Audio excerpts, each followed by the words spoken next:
नमस्कार दोस्तों, आप सभी का अपने YouTube channel stock tech consulting में स्वागत है। सो दैट कि let me conclude all of things about the market के अंदर आज बेरिश ट्रेंड था। फिर उसके बाद जो है सभी ने एक बेस वाले से सपोर्ट लिया और मार्केट अप साइड में थोड़ा सा शिफ्ट हुआ है। ठीक, नो लेटेस्ट की देखिए जो आरबीआई का एक जो इंटरवेंशन वाला न्यूज़ था, जैसे कि अब दो चीज़ है यहाँ पर निकल के आता है। एक सेबी का एक नया रेगुलेशन आया है एग्री कमोडिटी मार्केट में, और सेकेंड जो है आरबीआई का इंटरवेंशन। तो खैर ये वाला तो 2-3 दिन पुराना हो गया, 2 दिन पुराना होगा, और ये जो इंटरवेंशन वाला है ये 2 दिन से चल रहा है। ठीक, तो अब ध्यान से सुनिए, क्योंकि आप मेरे को दोस्त बिल्कुल ना दीजिए कि अब मैंने सेल बोला है तो वहाँ से सेल कंटिन्यू फर्दर रहेगा या नहीं रहेगा, वो मार्केट के ऊपर डिपेंड करता है। ठीक, क्योंकि देखिए पहले मैं ट्रेड की बात कर लूँ तो ट्रेड के लिए सुबह में मैं प्रॉफिट अच्छा खासा बना चुका था मैं यूएसडीएनआर के अंदर, और सेलिंग भी था। और उसके बाद मैंने लास्ट में पुट लिया, और वहाँ पर मेरे को अमूमन जो है क्वांटिटी इतनी ह्यूज थी, और ह्यूज है पोजीशन, मैंने उसे होल्ड कर लिया है कि गैप डाउन ओपनिंग के आसार मेरे को लग रहे हैं। सो दैट कि उस क्वांटिटी की वजह से मेरे को जो भी प्रॉफिट था वो प्रॉफिट मेरा नल एंड वॉइड है। ठीक, तो जीरो है ऑलमोस्ट। एंड उसके बाद देखिए इसका मैं जो क्लियर कर देता हूँ। देखिए पहला नंबर, सेबी ने क्या किया है मार्केट के अंदर, एग्री मार्केट जैसे कि चना हो गया, दालें हो गई, ठीक है ना, कमोडिटीज़ मार्केट जिनके अंदर जो है ऑप्शन ट्रेडिंग होता था, ठीक, तो इसको जो है बैन कर दिया। ऑप्शन ट्रेडिंग होता था तो क्या होता था मैं आपको बताता हूँ ना। तो उसमें क्या है कि ऑप्शन ट्रेडिंग उन्होंने बंद कर दिया। उसका कारण क्या था कि देखिए अब मस्टर्ड ऑयल जो है उसका प्राइस हाइक हो रहा था, बहुत ज़्यादा बढ़ रहे थे। एंड उसके बाद जो है जितने भी कमोडिटीज़ हैं उसके प्राइस बहुत ज़्यादा हाइक हो रहे थे, इन्फ्लेशन का डर था। तो आरबीआई और सेबी ने मिलकर उसको बंद कर दिया कि ऑप्शन ट्रेडिंग नहीं होगा। इसके पीछे का पर्पज़ क्या है कि जब भी कभी भी ऑप्शन ट्रेडिंग क्या होता है कि बड़े सेलर्स सेल कर देते हैं इस वाले लेवल पे, इस वाले लेवल पे, तो अपने हिसाब से मार्केट को, फ्यूचर मार्केट को अप साइड डाउन साइड ले जाते हैं। ठीक, अगर उन्होंने डाउन साइड सेल किया तो मार्केट को बेवजह बहुत ज़्यादा ऊपर ले जाएंगे, और अगर उन्होंने डाउन साइड सेल किया है, अप साइड सेल किया तो वो बेवजह नीचे मार्केट को ले जाएंगे। ठीक, और अपने हिसाब से वो लोग मार्केट को चलाते हैं, प्रॉफिट बुक करते हैं, फ्यूचर मार्केट को चलाते हैं। और इससे क्या होता है हमारे देश का जो है करेंसी भी कमज़ोर होता है कहीं ना कहीं। चीज़ें जब महंगी होती है तो डॉलर का भी डिमांड सप्लाई पे इफ़ेक्ट पड़ता है।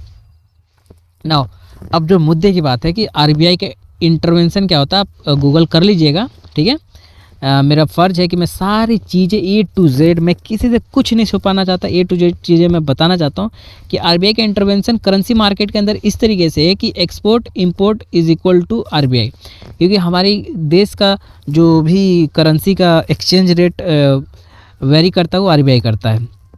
ठीक, तो अब क्या होगा यहाँ पर, जब भी आप लोग ट्रेडिंग करेंगे, ठीक है ना, तो इस सिचुएशन में क्या होता है कि आरबीआई जब भी देखेगा कि मार्केट बहुत ज़्यादा अप जा रही है, अगर आप लोग यूएसडीएनआर की हम लोग बात करें तो विद इन डेज में 2 से 3 रुपये चल गया था। ठीक, जैसा कि एनालिसिस आप लोगों को मिल रहा था, चलता जा रहा। तो वहाँ पर क्या हो रहा है कि जो हमारी करेंसी है वो डिप्रिसिएट हो रही है, यानी कि जो हमारे यूएसडीएनआर है, जीबीपीएनआर है, जापानीज़ एनआर है, वो डिप्रिसिएट हो रहा है। यानी कि जो हमें 75 रुपये में 1 ग्राम, मान के चलिए 1 ग्राम जो है कुछ भी कमोडिटी, कुछ भी सामान आता था, हम खरीदते थे अमेरिका से या फिर ब्रिटेन से या फिर हम यूरोपियन कंट्री से या फिर जापान से, उसके बदले हमें जो है कहीं ना कहीं 76 रुपये देने पड़ रहे। दैट्स वाई कि हमारी जो करेंसी 1 रुपये से डेप्रिसिएट हो रही है। तो इस डेप्रिसिएशन को कम करने के लिए और डिमांड सप्लाई को बराबर रखने के लिए, एक्सपोर्ट इंपोर्ट को बराबर रखने के लिए आरबीआई का इंटरवेंशन करते करेंसीज के अंदर, और 2 दिन से वो इंटरवेंशन कर चुका है। तो आज भी वो इफेक्ट मेरे को देखने को मिला। आज भी मैंने पढ़ा, investing.com पे पढ़ा, CNBC आवाज़ पे पढ़ा, और मुझे वो इंटरवेंशन देखने को मिला। तो फर्दर कि मेरे को लगा कि विद इन सेकेंड वो कंटिन्यू रहेगा। तो 46 तक मार्केट ने लो लगाया यूएसडीएनआर ने आपका, तो मेरे को लगा कि ये कंटिन्यू रहने वाला है। इंटरवेंशन की बात करें तो इंटरवेंशन सारी करेंसीज में रहता है। अब डिपेंड करता है बैंकिंग सेक्टर पे कि उस करेंसी पेयर को अप ले जाते हैं या डाउन ले जाते हैं। ठीक, आरबीआई ने जितना नीचे करना था 2 दिन से उसने करेंसी को नीचे कर दिया है। ठीक, और एक बेस वाले पे, इस वाले बेस पे मार्केट आ गया आपका 99.80, जहाँ से मार्केट ने रिकवर लिया और फर्दर मूव ये मार्केट जो है आपका 75 के आसपास आया था, मेरे को लगा कि और डाउन जाएगा, इसलिए जो है उस बेस पे मैंने सेलिंग के लिए बोला था। ठीक है, इंट्राडे की अगर हम बात करें तो इंट्राडे में अभी जो सपोर्ट आपके पास निकल के आता है वो सपोर्ट ये वाला है, यानी कि आपका 17 पैसे का सपोर्ट आपको देखने को मिल रहा है। ठीक है ना, और मार्केट के ऊपर जो रेजिस्टेंस लेवल है वो है 44। ठीक, इज़ दैट क्लियर कि अगर कल ओपन होता है इसके आसपास या फिर 22 के आसपास, 25 के आसपास, तो ये वाला बाइंग लेवल आपको मिलेगा। डाउन साइड की बात करें तो डाउन साइड में आपका 17 के नीचे ट्रेड करता है तो ये आपका सेलिंग लेवल दिखने को मिलेगा। पहला जो आपका आएगा 100 का लेवल देखने को मिलेगा। ठीक है, और नीचे जाएंगे आप लोग तो 80 इज़ द बेस लेवल। ठीक, नाउ लेटेस्ट कि आपको डाउन साइड में 80 तक का लेवल देखने को मिलेगा अगर आप सेलिंग करते हैं 17th वाले लेवल पर। ठीक ना, 100 रुपीज़ 17 से अगर सेलिंग होता है तो यू विल गेट 99 रुपीज़ 18 तक का लेवल। पोजिशनल की बात कर लेते हैं। देखिए अभी पोजिशनल किसी भी करेंसी इसमें नहीं बन रहा है, अगर बनेगा तो मैं बता दूंगा, क्योंकि देखिए रिस्क लेने वाले तो सेल भी कर सकते हैं और बाय भी कर सकते हैं, कुछ भी कर सकते हैं, बट यहाँ पर positional as per my view I am not recommending that. ठीक है, अगर मैं बात करूँ आपका USD/NR का, तो देखिए USD/NR में साफ आपको नज़र आ रहा है कि इसने जो सपोर्ट लिया है वो इस वाले लेवल पे सपोर्ट लिया है, इसने इस वाले लेवल पे इसी वाले लेवल पे इसने सपोर्ट लिया है, और एक यहीं पर एक लेवल है 65 का, जहां से मार्केट वापस इसी वाले लेवल पे आया था, यानी कि आज की जो लो है उसी वाले लेवल पे 65 से मार्केट आने की कोशिश कर रहा है। एंड देन उसके बाद अगर हम कैंडल्स की बात करें तो कैंडल्स की भी जो स्ट्रेंथ है अप साइड में वो अच्छी नहीं है। 1 आवर का चार्ट है, 1 आवर के चार्ट में भी कैंडल डाउन साइड में दिखा रही है, क्योंकि अगर बुलिश रहता, मोमेंटम बाइंग रहता, यही जो बाइंग का है, अदरवाइज़ ये सारे के सारे साइडवेज कंसोलिडेशन मोड का है कि यहाँ से कुछ इस तरीके से जाएगा। देखिए ऑप्शन वाले का हमेशा कटेगा अगर वो बाय करके चलेंगे तो, या फिर वो सेल करके चलेंगे तो हमेशा उनको प्रॉफिट रहेगा। कभी कभार ही लॉस होता है, लेकिन लॉस बहुत बड़ा होता है जब कभी कभार होता है। तो सेल करके बाय करके चलेंगे तो लॉस हमेशा होगा। क्यों होगा? क्योंकि अब यहाँ पर कंसोलिडेशन मोड में कर देंगे, अब मे भी ये कल डाउन करें या ना करें, यहाँ से अप ले जाएं, ये डिपेंड करता है सिचुएशन पर, कल के मार्केट के सिचुएशन पर डिपेंड करता है। साथ ही में ओमिक्रॉन का खतरा भी बढ़ता जा रहा है ग्लोबली, इसलिए आप लोग देखेंगे तो नैस्डैक भी गिर रहा है, डाउ जोन्स वगैरह भी गिर रहा है, सो दैट कि ग्लोबली मार्केट भी एक बार थोड़ा सा कंसिड्रेशन करना है हमें अपने ट्रेड में। और अभी फ़िलहाल में अगर हम बात करें तो अगर कल मार्केट गिरता है ऊपर से तो कल का लेवल आपका 38 तक के आएगा। ठीक है, 38 तक का अगर ऊपर से गिरता है, तो अगर नहीं गिरता फर्दर मूव इसी वाले लेवल को ब्रेकआउट करके अपसाइड गया, यानी कि आपकी बाइंग अपॉर्चुनिटी बनेगी। इसको मैं काट देता हूँ, इतना शॉर्ट अपॉर्चुनिटी मैं बिल्कुल नहीं बताऊंगा आपको। 6775 के ऊपर आपको बाइंग अपॉर्चुनिटी बनेगी, एंड उसके बाद आपको जो लेवल्स देखने को मिलेगा वो लेवल्स देखने को मिलेगा आपका 81 तक का लेवल्स देखने को मिलेगा। शॉर्ट अपॉर्चुनिटी आपकी बनेगी यही वाला, जैसे कि मैंने बताया कि 58 के नीचे सस्टेन करता है तो आप लोग की शॉर्ट अपॉर्चुनिटी रहेगी, और नीचे का जो टारगेट रहेगा 47 का रहेगा, और नीचे का टारगेट आपका 38 तक का रहेगा शॉर्ट अपॉर्चुनिटी। पोजीशन बिल्कुल भी नहीं, क्योंकि कुछ भी हो सकता है मार्केट के अंदर। किसी ने मार्केट को नहीं देखा और किसी के हाथ में मार्केट नहीं है, लॉस सबको होता है, लॉस बराबर होता है। इसलिए मैं बहुत सारी चीज़ें टाइम टू टाइम और फ्रिक्वेंटली अपडेट करता रहता हूँ, ठीक है, ताकि लॉस से बचा जा सके। खैर जब मेरे को खुद ही लॉस हो जाए तो मैं कहाँ से बचा सकता हूँ किसी को लॉस से, है ना। और अगर बात रहा कि मार्केट से आपको 1 पैसे 2 पैसे 10 पैसे निकालना है तो किसी भी करेंसी से आप लोग निकाल लीजिए। जापानीज़ एनआर के ऊपर एक वीडियो है, मैं शेयर कर दूंगा। अगर आपको जुड़ना है तो फर्दर आप लोग यस या नो कर सकते हैं। जापानीज़ एनआर के ऊपर पूरा स्ट्रेटजी एक तैयार है, कितनी वॉल्यूम और कितने हमें फ़ंड की ज़रूरत है, ताकि हम अपने मनचाहे तरीके से प्रॉफिट इसके अंदर निकाल सकते हैं। जापानीज़ एनआर भी कुछ इसी तरीके से आप देखिए, 1 घंटे के कैंडल में इतना अप, फिर उसके बाद रिकवरी, डाउन साइड की रिकवरी, एंड देन उसके बाद अप, फिर उसके बाद इस तरीके से मार्केट चल रहा है। ठीक है, इसका जो बेस है वो भी ये बेस था इसका 20 से इसको रिकवर लेना चाहिए था, यानी कि 20 तक गिरना चाहिए था, बट ऐसा नहीं हुआ, इसने पहले रिकवरी ले लिया। ठीक, अप साइड की अगर हम बात करें तो इसका जो इसकी जो बाइंग लेवल है वो है 60 है, वो अगर 60 के अबो जाता है तो ही बाइंग लेवल है, नहीं तो सेलिंग लेवल इसमें बरकरार है। इंट्राडे की अगर हम बात करें तो देखिए ये बीच में मैं एक लाइन खींच देता हूँ 40 का। ठीक है, अगर ये 40 के नीचे सस्टेन करता है तो आप लोग को सेलिंग अपॉर्चुनिटी मिलेगा टारगेट आपका बता देता हूँ 66 रुपीज़ 40 पैसे के नीचे होता है। सेल करके आपका टारगेट ये वाला रहेगा 66.20 पैसे का। अप साइड की बात करें तो अप साइड में इसका 54 के ऊपर बाइंग बनेगा और आपका जो अप साइड का टारगेट रहेगा वो टारगेट रहेगा आपका 6600, ठीक है ना। ये आपका 66 रुपीज़ 66 पैसे का टारगेट आपको अप साइड में देखने को मिलेगा।